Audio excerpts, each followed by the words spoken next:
Hello, Scotty. Tony's here too. Hey, Tony, this is Vince Gill calling. I'm sorry I'm late. Don't worry about that. I got sidetracked. I was cleaning up a little bit, and I just got lost. So I apologize. Well, so what were you cleaning? Tell us about that. My studio. I got a studio in my house now where I work all the time. I made my new record in here, and I've been recording an awful lot in here, and having some folks over today to hear some of my new record. And so I got the cleaning bug, and I looked up and I said, "Oh crap, 5 minutes late." Well, that sounds like a real good place to start, Vince. Tell us about Guitar Slinger, the new record. Oh man, I've had the most amazing experience in my house for the last year, or a little over a year now. Out of the blue, I just decided that I wanted to try to put a studio in my house, because I do it an awful lot of work for other people and work on different people's records, and I figured this would be a great way for me to be able to do all those things and just do them in the comfort of my own house. And then as I got going on it, I elaborated more and more, and I built an extra room. And as it's turned out, I've got this amazing facility, and it's really got a great spirit in here. There's windows all around, and people really love the environment. And we're having the best time making some of the best music I've ever made. I wanted to ask you about being asked to join the Dire Straits. An extremely beyond flattering offer. It came about 20 years ago. I had just changed record companies at that time, and was struggling mightily, not only financially but professionally, and trying to find my way, and was not having much success. And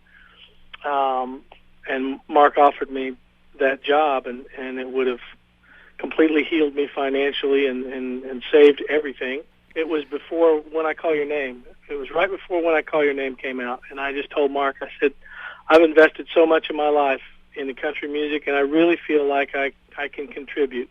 I feel like I belong, and I'm good enough to be one of those artists that can have a career. And I didn't have anything to really hinge that on or believe it, but I believed enough in myself that I didn't want to take that pause and stop whatever momentum I had gained over those 7 or 8 years. And so I stuck with it, and the next record was When I Call Your Name, and my whole life and career completely changed. So I was lucky, I was just very lucky that I was willing to take a chance and not go for the sure thing, and so I got lucky.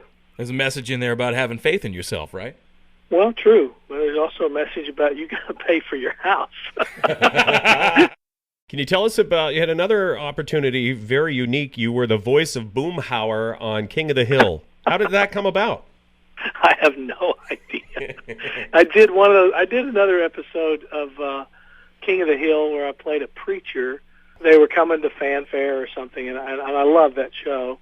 And I like things that are funny. I've always had a love for a sense of humor and whatnot. So they needed someone to sing a bluegrass song on there, and they asked me to do it, and I sang it, and they said, "Well, here's the thing, it's too good. You can't do it that good. Can you mess it up a little bit?" So I said, "Okay, hick it up a little bit," and I did.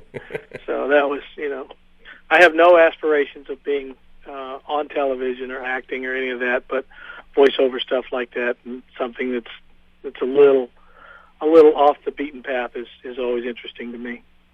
Do you want to make a prediction for the Stanley Cup Finals? I know you're a Predators fan. Oh man, I am a Preds fan, but I was a giant Boston Bruins fan as a kid because their farm team was in Oklahoma City, the Oklahoma City Blazers, and I saw some great hockey as a little kid, and that's where I learned to love the game. And I kind of, from my childhood, I'd have to be rooting for Boston, but also as a Predator fan, you want the team that knocks you out to win the Stanley Cup, so you can say, well, at least we got beat by the Stanley Cup champions. Had we got by them, we might have been the Stanley Cup champions. So I'm a little bit torn. I think Vancouver will probably win, but they seem to sure have an awful lot of talent, and I love the game and completely hooked.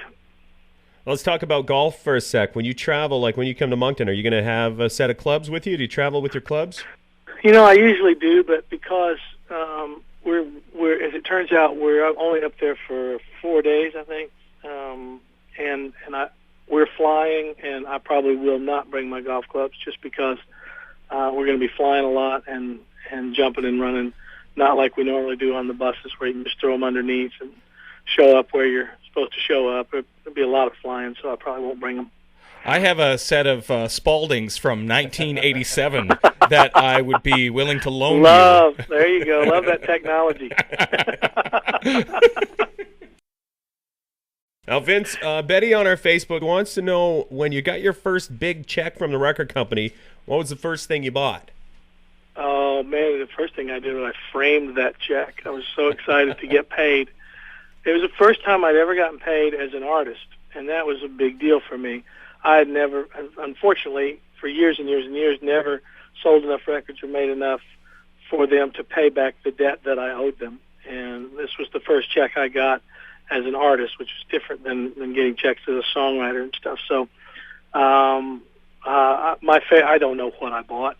I just framed that check and was pretty excited. I think I probably went and paid down on my house a whole lot because I just didn't know if all those were going to keep coming. I said, well, I want to pay my house off and make sure I got a place to live no matter what happens. But my favorite story is they interviewed a guy after he won one of those lotteries years ago. It's been forever ago, and he won millions of dollars in some lottery or whatever, and they stuck the microphone in his face. Well, what's the first thing you're going to buy with all that money? He goes, you know what?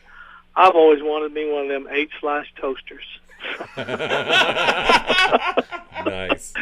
So that's generally what I tell people I got was an 8-slice toaster.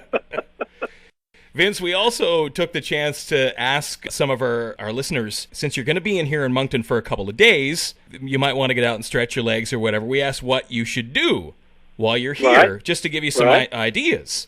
We should say many people suggested, a lot of the ladies on our Facebook, you must get this all the time at your show, many of the ladies on our Facebook suggested your activity should be making out with them. So we reminded them. I'll tell you what, I'll give you Amy's cell phone. If you can clear it with her, I'm good. Well, some of the ladies, didn't go that far. They just wanted to make you supper. So, I don't know if you guys are running into a situation where you're hungry and, you're looking for a big feed. Oh, you said make you supper. I thought you said make me suffer. Well, that might be part and parcel. I don't know. Oh, no. What else? Okay. Well, you can go shark fishing. We have an area called the Bay of Fundy where they have the highest tides in the world. Great seafood and stuff. So if somebody suggested shark fishing in Alma. That might be a possibility. We used to go home in the creeks. We'd go what they call noodling. And you would go fishing barehanded for giant catfish. Oh, my gosh. It was the stupidest thing you could ever possibly do in your life. Well, you had us at stupid. So. Yeah, well, no matter what you're looking for, you'll have no shortage of tour guides volunteering. Everyone's really excited to see you back in town after so many years. I look forward to coming back. It's a beautiful part of the world.